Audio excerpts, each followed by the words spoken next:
नमस्कार दोस्तों, स्वागत है आपका एक बार फिर से हमारी वीडियो में। आज हम बात करने वाले हैं राजस्थान में 2024 के अंदर आप बंदूक का लाइसेंस कैसे ले सकते हैं और उसकी पूरी प्रक्रिया क्या है और इसके लीगल क्राइटेरिया क्या क्या होते हैं और कौन कौन से दस्तावेज आपको देने होंगे जिससे कि आपका बंदूक का लाइसेंस बनने में आसानी होगी।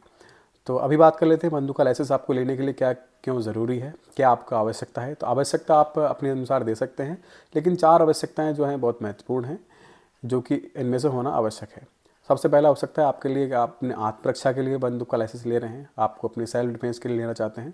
दूसरा, आप खेती वगैरह करते हैं बाहर के एरिया में, तो आप बंदूक का लाइसेंस ले सकते हैं। तीसरा हो सकता है आप खेल कूद के अंदर, स्पोर्ट्स के अंदर हैं, तो आप ले सकते हैं। चौथा आपका हो सकता है कि आपके पास संपत्ति है, आपके पास धन है, दौलत है, तो उसकी रक्षा के लिए, संपत्ति की रक्षा के लिए आप जो है ले सकते हैं बंदूक का लाइसेंस।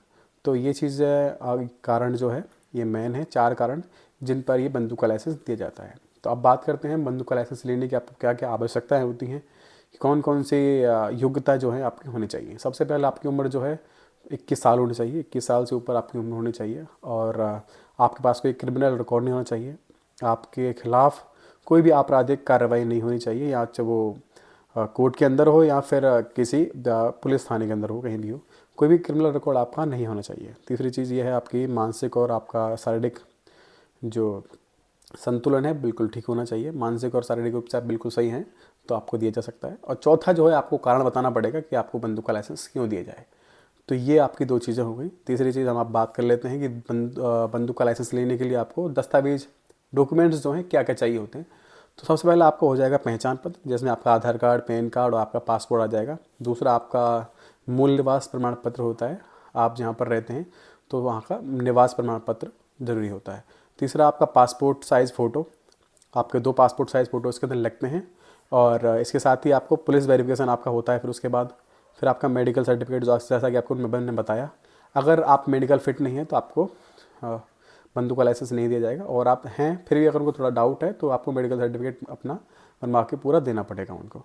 अब आवेदन की प्रक्रिया इसमें इस प्रकार है कि आप ऑनलाइन आवेदन कर सकते हैं। राजस्थान सरकार की एक आधिकारिक वेबसाइट है, वहाँ पर आप जाएँ, राजस्थान आर्म्स लाइसेंस, तो वहाँ पर जाएंगे, आपको एक फॉर्म मिलेगा। उस फॉर्म में पूरी जानकारी आप भर दीजिए। आपका नाम रहेगा, आपके पिता का नाम, आपकी माता जी का नाम, आपका डेट ऑफ बर्थ और आपका Aadhaar card number, PAN card number, और कुछ डॉक्यूमेंट्स भी आपको जमा कराने होंगे, वहाँ पर फिल करने होंगे, पीडीएफ के थ्रू आप वहाँ पे भर दीजिएगा। अब वो आगे जानकारी आपको बता दूंगा मैं आगे जो भी है।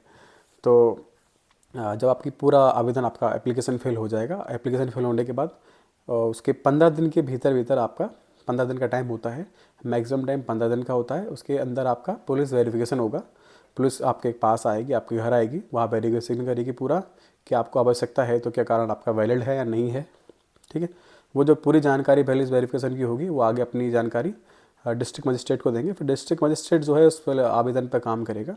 अब उसको लगता है कि आपको बंदूक का लाइसेंस देना चाहिए तो आगे इस बंदूक का लाइसेंस की प्रक्रिया को आगे बढ़ाएगा, और फिर आपका पूरा एप्लीकेशन जो है पूरा हो जाएगा। फिर लास्ट चीज़ इसके अंदर बचती है कि आपकी जो फ़ीस वगैरह जो होती है, वैसे नॉर्मल अभी जो पता लगा है जितना आपने को, तो वो 500 से 1500 के बीच में उसका बंदूक का लाइसेंस का जो है फ़ीस रहती है सरकारी। बाकी उसके अनुसार जो है वहाँ आपको पता लग ही जाएगा जब आप फॉर्म भरेंगे। लास्ट में जाके आपका जब पूरा वेरिफिकेशन वगैरह हो जाएगा सारी चीज़ें, तो फीस लास्ट की आपकी चीज़ होती है। ठीक है सर। तो लाइसेंस जारी होने के बाद आपका जो टाइम पीरियड रहता है वो 3 साल का होता है। 3 साल के बाद जो है आपको वापस से रिन्यू कराना होता है। तो रिन्यू करवाने के लिए आपको वापस से थोड़ी थोड़ी चीज़ें दी जाती हैं। पुलिस वेरिफिकेशन आपका वापस से हो सकता है अगर उनको लगता है, अगर आपका कोई उसके बाद कोई भी क्रिमिनल रिकॉर्ड आपका है तो पुलिस वेरिफिकेशन वापस से हो सकता है। तो सबसे पहले आप ये चीज़ ध्यान रखें थोड़ी सी, गन लाइसेंस मिलने के बाद उसका कोई गलत प्रयोग आप बिल्कुल ना करें। सेल्फ डिफेंस के रूप में आप किसी की भी हत्या नहीं कर सकते हैं, किसी का मर्डर नहीं कर सकते हैं। आप कोई भी कारण वैलिड होना चाहिए उस चीज़ के लिए जब आप बंदूक का उपयोग कर रहे हैं। तो सभी कानून और नियम का आपको बिल्कुल पालन करना होगा। अगर आप बिल्कुल नहीं करते हैं पालन तो आपका लाइसेंस भी रद्द हो जाएगा और आपको सज़ा भी हो सकती है। तो ये चीज़ें हैं, इनको आपको बिल्कुल ध्यान रखना होगा। आपराधिक रिकॉर्ड, मानसिक आपका संतुलन बिल्कुल ठीक होना चाहिए। आपराधिक रिकॉर्ड आपका बिल्कुल नहीं होना चाहिए, जैसा कि मैंने बताया आपको। अगर आप रिन्यू करवा रहे हैं तो रिन्यू करवाते टाइम आपका वापस से वेरिफिकेशन हो सकता है, तो वहाँ पर आपका रिन्यू में आपका एप्लीकेशन है वापस से रुक जाएगा। अब कुछ महत्वपूर्ण जानकारी आपको दे देता हूँ। अगर आपका लाइसेंस जो है रद्द होने के क्या कारण हो सकते हैं। सबसे पहले आपने गलत जानकारी आपने दी है, आपने बताया कि मुझे आत्मरक्षा का भय है, जबकि आपको इस प्रकार का कोई भय नहीं है, आप बिल्कुल फ्री हैं। आपके खिलाफ़ कोई भी ऐसा कोई क्रिमिनल रिकॉर्ड या फिर आपके खिलाफ़ कोई ऐसी कोई बाह्य गतिविधियाँ नहीं चल रही हैं जिससे आपको कोई डर हो। और फिर या फिर आपने कहा है कि आपको संपत्ति की रक्षा के लिए चाहिए, आपके पास संपत्ति नहीं पाई जाती है, आपके पास कुछ, आपने जो रीज़न दिया है वो रीज़न गलत है बिल्कुल, तो गलत जानकारी देने पर आपको बिल्कुल लाइसेंस नहीं मिलेगा। दूसरा चीज़ आपको ध्यान रखना पड़ेगा, गन का दुरुपयोग आप बिल्कुल ना करें। गन का लाइसेंस आपको मिल गया है तो ऐसा नहीं कि आप किसी को भी उड़ा देंगे या फिर किसी के साथ भी कुछ भी कर देंगे, तो इन चीज़ों का ध्यान रखना बहुत ज़रूरी है। तीसरी चीज़, कानून का उल्लंघन आपको बिल्कुल नहीं करना है, बिल्कुल मायने में आपको ध्यान रखना है कि कब बंदूक का उपयोग करना है और कब नहीं करना है। इसके साथ ही आपको ट्रेनिंग भी दी जाती है, कई बार बंदूक की ट्रेनिंग दी जाती है। आपको जिस बंदूक का लाइसेंस आपको चाहिए, पिस्टन का चाहिए या आपको दुनाली का चाहिए, आप जिस प्रकार आपको जिस बंदूक का चाहिए उस सब की आपको ट्रेनिंग दी जाती है, उसके बाद आपको लाइसेंस दिया जाता है, अगर आपका अप्रूव भी होता है तो भी। तो फिर ये गन का लाइसेंस देते समय आपको सारी चीज़ें बताई जाती हैं, इन चीज़ों का आपको ध्यान रखना होता है। गन रखने के नियम कुछ आप ध्यान से सुन लीजिए। गन के साथ हमेशा अपना लाइसेंस ज़रूर रखें, वो कि बहुत ज़्यादा ज़रूरी है। और प्लेस हैं, पब्लिक प्लेस पर आप बिना कारण कोई भी बिना कारण आप बंदूक ना दिखाएं, ना चलाएं, ना किसी प्रकार का आप शो ऑफ करें, तो ये बहुत ज़रूरी है।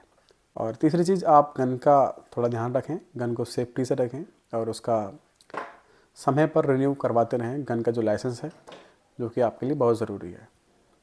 आज के लिए बस इतना ही दोस्तों, मिलते हैं आपको नई वीडियो में। धन्यवाद।